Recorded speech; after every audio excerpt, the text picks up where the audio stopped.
नमस्कार मित्रांनो, स्वयंरोजगार वार्ता या आपल्या चॅनलमध्ये सर्वांचं सहर्ष स्वागत करतो। आधुनिक शेतीच्या माध्यमातून संपूर्ण महाराष्ट्रातल्या गावखेड्यापर्यंत ज्या बंधूंनी शेळी पालन कुक्कुटपालन त्या ठिकाणी पोहोचवलं, त्यांच्या आधुनिक शेती फार्मवरती मी आज आलेलो आहे। सतीश रणेर सर नेहमी व्हिडिओच्या माध्यमातून मुन्ना हे आण, रामेश्वर हे कर, मुन्ना ते कर हे असं सांगत असतात, परंतु रामेश्वर उर्फ मुन्ना रणेर हे कधीही कॅमेरा समोर आले नाहीत, परंतु पडद्या पाठीमागून या फार्मची सगळी सूत्र अगदी व्यवस्थित सांभाळणारे रामेश्वर रणेर उर्फ मुन्ना रणेर सर यांची आज आपण या ठिकाणी आपल्या स्वयंरोजगार वार्तावरती मुलाखत घेणार आहोत। तर त्यांचा हा गावरान कुक्कुट फार्म आहे। पाठीमागे तुम्ही पाहू शकताय सगळ्या कोंबड्या या ठिकाणी आहेत आणि या सगळ्या फार्मचं मॅनेजमेंट नेमकं ते कशा पद्धतीने करतायत ते आपण त्यांच्याकडनं विचारणार आहोत।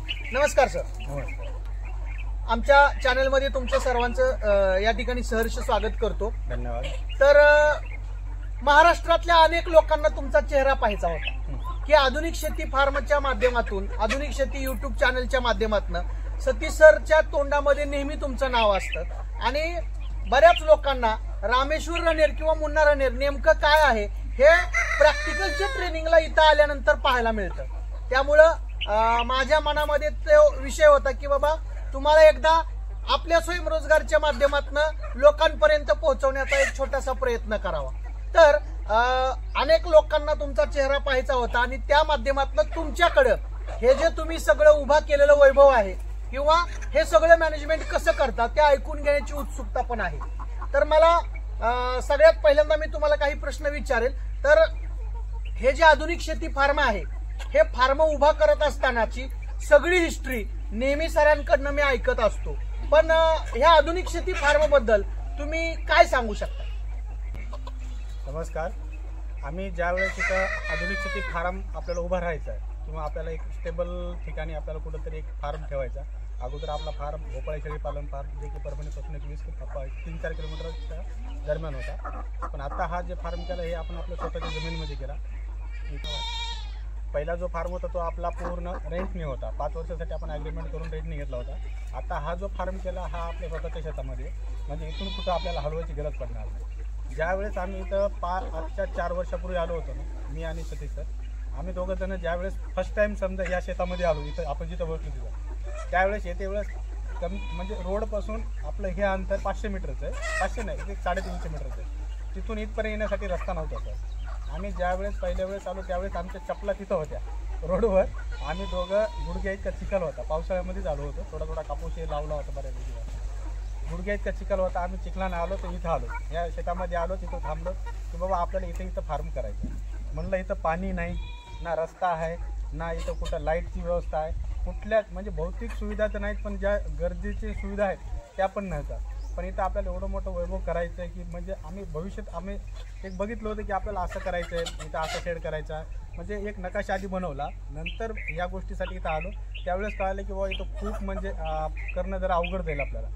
विशेष म्हणजे कसं होतं, मी अगोदर होतो कापड मार्केटला, सतीश भाऊ तर अगोदर खूप दिवसापासून ह्याच्या व्यवसायामध्ये, त्यांना भरपूर ह्या गोष्टीचं नॉलेज आहे आणि त्यांचा एवढा मोठा आत्मविश्वास आहे, कॉन्फिडन्स आहे की ते म्हणले की नाही आपण ह्या जागेला एकदम डोंगर आहे या, पण ह्या डोंगराला बी आपण एक वैभव तयार करू शकतो इथं, फक्त आपण एकदम म्हणजे जोमानं काम करू। आम्ही इथं आलो, घरच्यांना विचारलं, घरच्यांना सांगितलं की बाबा आम्हाला थोडं शेळीपालन कुक्कुटपालन करायचं। घरच्यांना वाटलं की काय शेळीपालन कुक्कुटपालनमध्ये 2-5 गुंठे घेतील आणि करतील अशा हिशोबाने, मग घरच्यांनी हो भरली। ज्यावेळेस आम्ही ते ट्रॅक्टरमध्ये ते पोल आणले, म्हणजे ते भले मोठ्या सिमेंटच्या कैद्या आणल्या, येळू आणले, बांबू आणले, त्यावेळेस घरच्याला वाटलं, घरचे म्हणले बाबा तुम्हाला शेळीपालन कुक्कुटपालन करायचे, काय करायचं एवढं मोठं कशाला बाजार आणला आहे?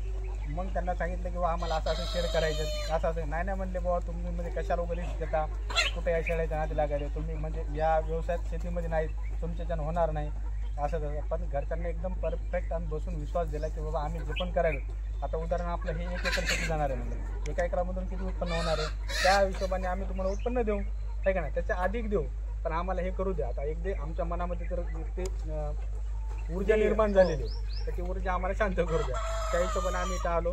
सुरुवातीला आम्हाला घरच्यांनी अर्धा एकर दिलं, अर्धा एकरमध्ये एक पहिला हा शेड बनवला होता कोंबड्यांचा, त्याच्या पलीकडे शेळ्यांचा बनवला होता, ते 2 शेड असे अल्टरनेटमध्ये केलं होते, शेळी इकडं आणि कोंबड्या इकडं अशा हिशोबाने।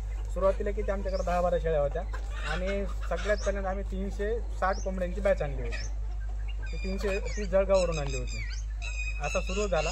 नंतर आम्ही वाढवत गेलो. नंतर आमच्या कोंबड्या चांगले विकायला लागल्या, अंडे विकायला लागले. आम्ही पिल्ले काढून विकले, पिल्लेंना चांगला रेट आला. नंतर आम्ही शेळी पालनामध्ये शेळ्यांना चांगला भरपूर रेट आला.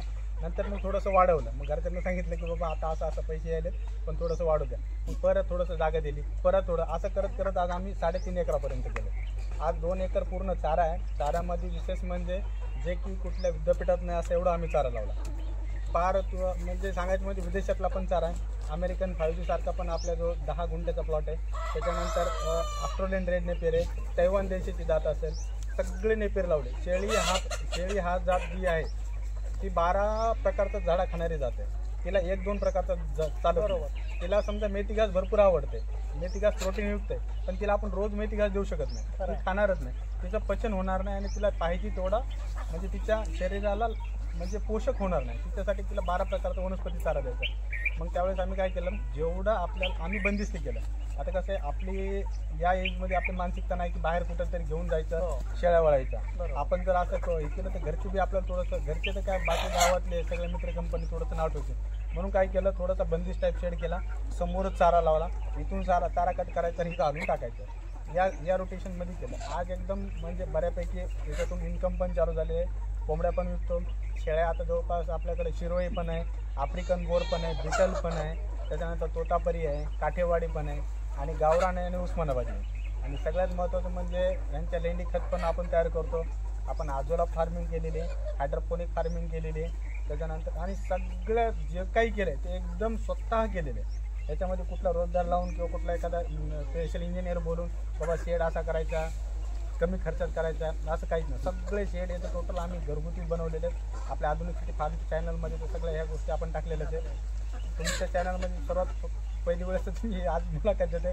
कधीही म्हणजे मी चॅनलमध्ये कुठल्याही समोर गेलेच, कॅमेरासमोर कधीच आलो नाही. आज सरांनी बराच फोर्स केला.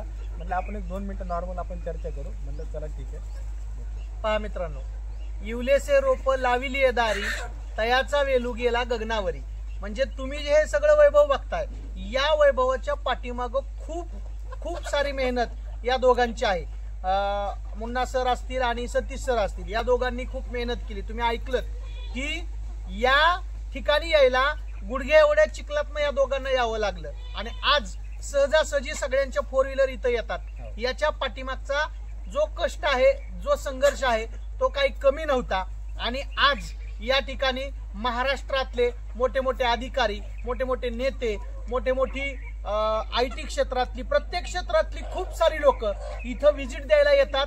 थोडक्यात एक चांगल्या पद्धतीचं चालतं बोलतं शेळ्यांचं कोंबड्यांचं विद्यापीठ या रणेर बंधूंनी या ठिकाणी आपल्या सर्वांसाठी उभा केलेला आहे. आणि तुम्ही सुद्धा खूप सारा सुंदर असा हा फार्म आहे, या ठिकाणी येऊन पाहू शकता. इथं सगळ्या प्रकारचा चारा लागवड केलेला आहे. त्याचबरोबर शेळ्यांचं संगोपन, कोंबड्यांचं संगोपन, सश्याचं संगोपन, डॉग फार्मिंग आहे. असे विविध माध्यमातनं इथं लाईव्ह स्टॉक वरती चांगल्या पद्धतीनं काम केलं जातं. आपण परत शेळी पालनाचा किंवा इतर जे इथं चालतात उपक्रम, त्याचा व्हिडिओ सेपरेट बनवणारच आहोत. परंतु त्याचबरोबर या ठिकाणी व्यवसाय प्रशिक्षण पण चालतं. म्हणजे शेळी पालन, कुक्कुटपालनाच्या संदर्भात आपल्याला काम करायचं असेल तर त्याचं इस्तंभूत नॉलेज त्या ठिकाणी घेण्यासाठी अनेक लोक इथं येत असतात. काही जण प्रॅक्टिकलसाठी इथं थांबतात. रणेर बंधू त्यांची व्यवस्था पण या ठिकाणी चांगल्या पद्धतीनं करतात. तर आमच्या प्रेक्षकांना तुम्ही काय सांगाल किंवा तुमचा काय सल्ला असेल या व्यवसायामध्ये उतरण्यासाठी असेल किंवा बाबा त्यांनी व्यवसायाची सुरुवात करत असताना असेल तर काय द्याल? मला तर वाटतंय की जे पण कोणी समजा आता हे बघणारे आहेत की आता कुठलाही धंदा हा एका धंद्यावर अवलंबून आपण राहू शकत नाही. कुठला तरी एक जोडधंदा असावा. आता समजा उदाहरण, मी पहिलं मार्केटिंग करायचं कपडा लाईनचा, पण वाटलं कुठेतरी एक जोडधंदा असावा म्हणून त्या टाईपमध्ये आपण थोडंसं चालू केलं. पण नंतर कळालं की बाबा तो जोडधंदा आहे, हा आपला मेन धंदा आहे. याच्यातून जेवढं पाहिजे तेवढं आपण कमवू शकतो. आणि याच्यामध्ये कसं आहे, आपण पूर्ण आपल्या हे मुख्य जनावरांना आपण जीव लावतो, सगळ्या गोष्टी करतो, लहानाचं मोठं करतो. आणि त्यांचं एक टाइम पिरियड आहे, जोपर्यंत आपल्याजवळ आहे तोपर्यंत ते सुखात राहिले पाहिजे. त्यांचा एक दिवस आहे ते तर जाणारच, ते बी देत्याने शेवटी प्रोटीन देऊन चाललेत आपल्याला.